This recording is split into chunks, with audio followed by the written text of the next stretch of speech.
తిరుపతిలో జరిగిన తొక్కిసలాటలో 6 చనిపోయారు, 41 మంది గాయపడ్డారు. అసలు ఈ సంఘటన ఎలా జరిగింది, ఎందుకు జరిగిందనే విషయం ప్రస్తుతం చర్చానీయాంశంగా మారింది. ఈ దుర్ఘటనకు సంబంధించిన మరింత సమాచారాన్ని మా ప్రతినిధి శివ అందిస్తారు. ఏదైతే నిన్న తిరుపతి దేవస్థానానికి సంబంధించి కూడా టోకెన్ల కోసం జరిగిన పరిణామానికి సంబంధించి కూడా తొక్కిసలాట జరిగింది. ప్రస్తుతం మనం పద్మావతి పార్కులో ఉన్నాం. ఈ పద్మావతి పార్కులో ఏదైతే నిన్న ఉదయం 8:30 నుంచి కూడా సాయంకాలం 6 అంటే తొక్కిసలాట జరగడానికి వరకు కూడా ఇక్కడ అందరినీ కూడా భక్తులందరినీ ఇక్కడ వెయిట్ చేయించారు.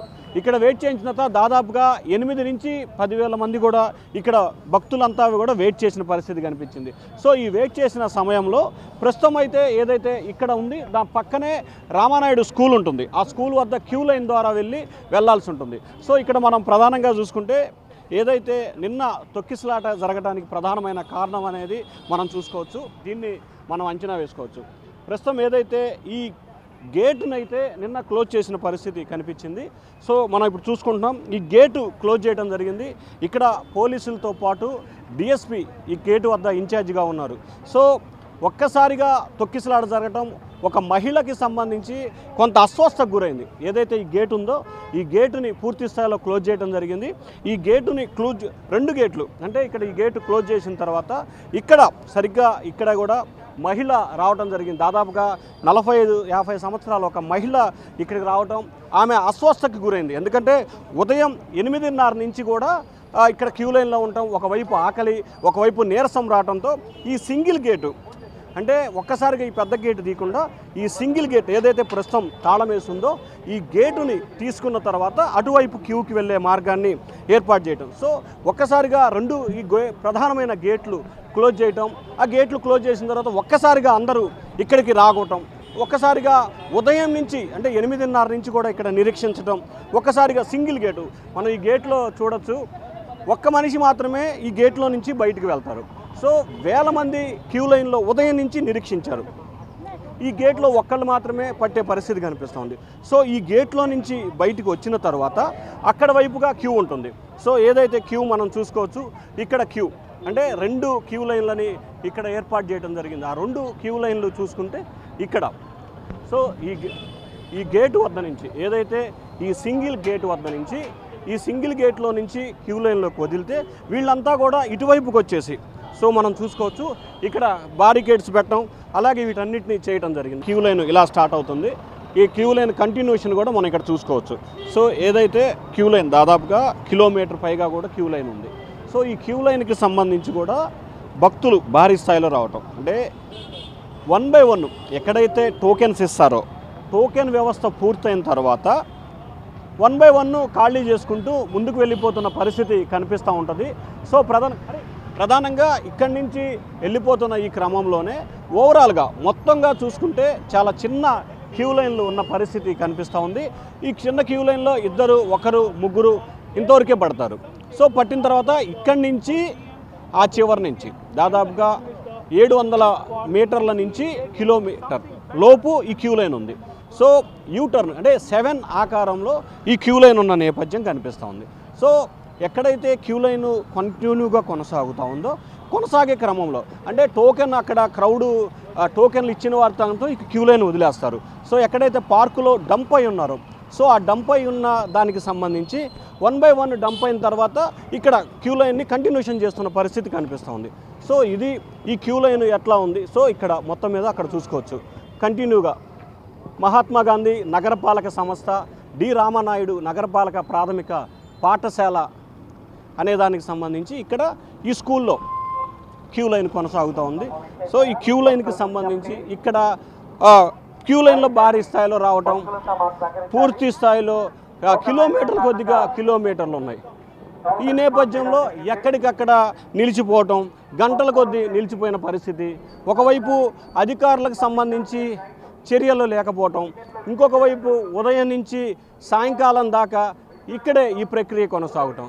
సో ఈ నేపథ్యంలోనే భక్తులు భారీ సంఖ్యలో క్యూలోకి రావటం, క్యూలోకి వచ్చిన తర్వాత ఏం చేయాలి, ఎలా అక్కడి నుంచి ఇక్కడ మళ్ళీ కంటిన్యూషన్ ఇక్కడ ఏదైతే ఈ క్యూ ఉందో ఈ కోయిల నుంచి కూడా మొత్తం ఇటువైపుకి సో భారీ స్థాయిలో అంటే దాదాపుగా ఈ కంటిన్యూషన్ క్యూ లైన్కి సంబంధించి వేలాదిగా మంది వచ్చే పరిస్థితి ఉంది కాబట్టి ఎక్కడైతే లోపల మనం తిరుమల వెంకన్న దర్శనానికి లోపలికి వెళ్ళినప్పుడు ఏ రకంగా అయితే క్యూ లైన్లు ఉంటాయో అదే రకమైన క్యూ లైన్లు స్టెప్ బై స్టెప్ ఇట్లా మొత్తం మీద దాదాపుగా అట్లా చివరి వరకు కూడా ఈ ప్రక్రియ కొనసాగుతుంది.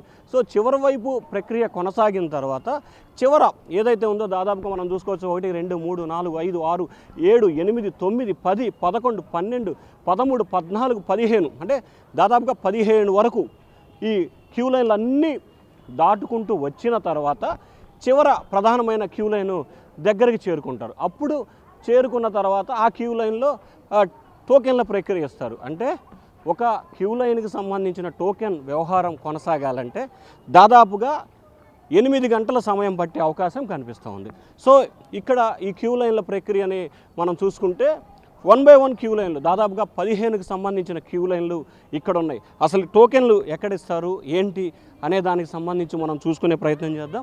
మరొక వైపు ఇన్ని క్యూ లైన్లు అంటే బయట పార్కులో మనం ఇందాక చూసాం విజువల్స్లో పద్మావతి పార్కులో స్టోరేజ్ అంటే అక్కడ వారందరినీ వెయిట్ చేపిస్తారు.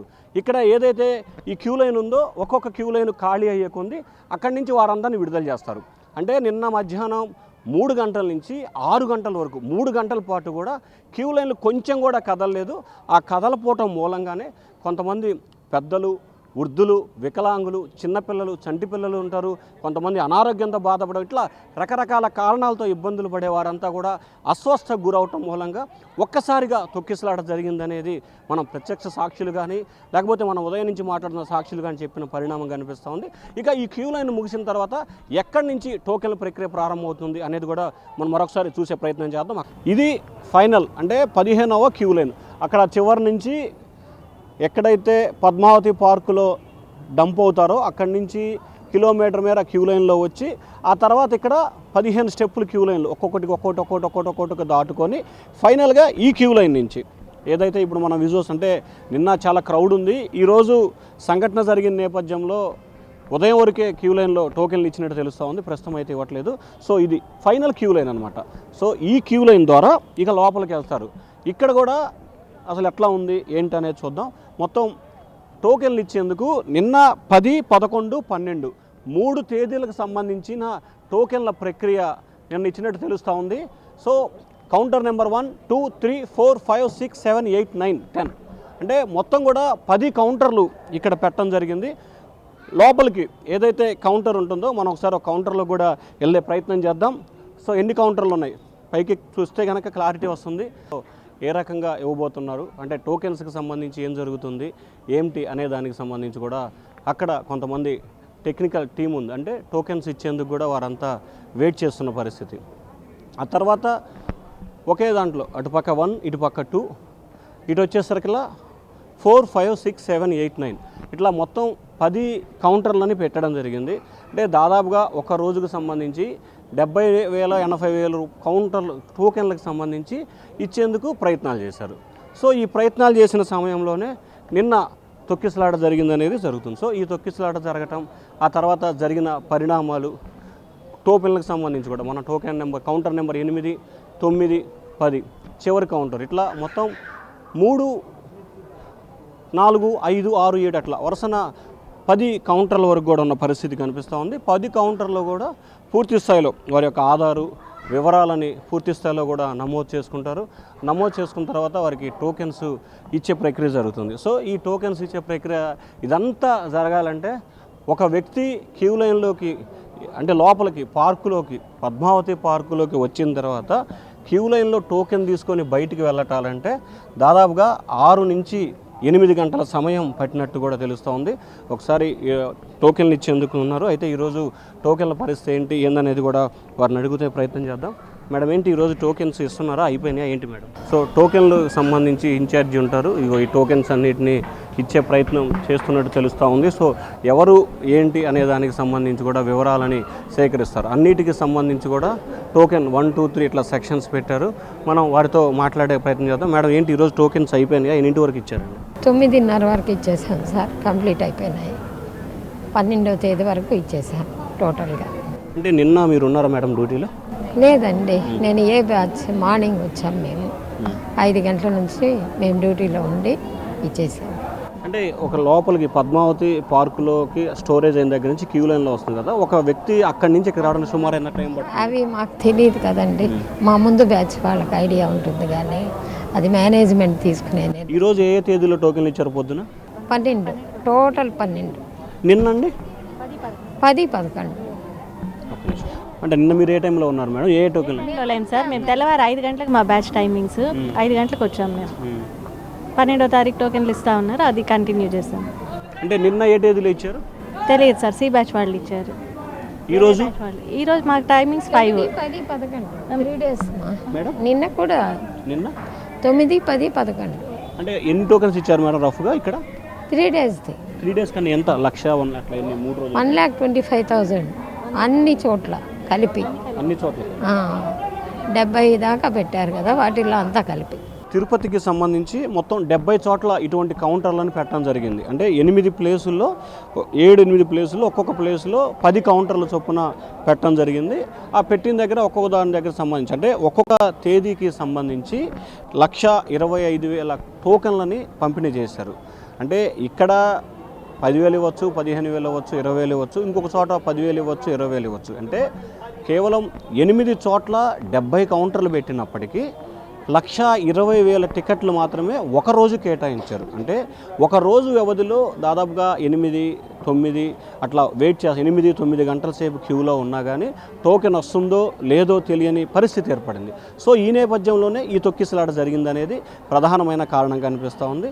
అలాగే ఒక మహిళకి సంబంధించి అస్వస్థకు గురవటం, ఆమె కింద పడిపోవటం, ఆమెను తీసుకొచ్చే ప్రయత్నంలో డిఎస్పీ ఆమెను బయటికి తీసుకొచ్చే ప్రయత్నంలో గేటు తీయటం, ఒక్కసారిగా గేటు తీయటంతో అందరూ మీద పడటం, తొక్కిసలాట జరగటం, ఆ మహిళ చనిపోవటం, ఆ తర్వాత ఆ మహిళ మీద మరికొంతమంది పడి వారు చనిపోయిన సంఘటన అయితే కొనసాగింది. ఓవరాల్గా చూసుకుంటే కౌంటర్స్ అయితే ఎక్కువ పెట్టారు కానీ ప్రమాదానికి సంబంధించి జాగ్రత్తలు తీసుకోవడంలో టీటీడీ పూర్తి స్థాయిలో వైఫల్యం చెందినట్లు కూడా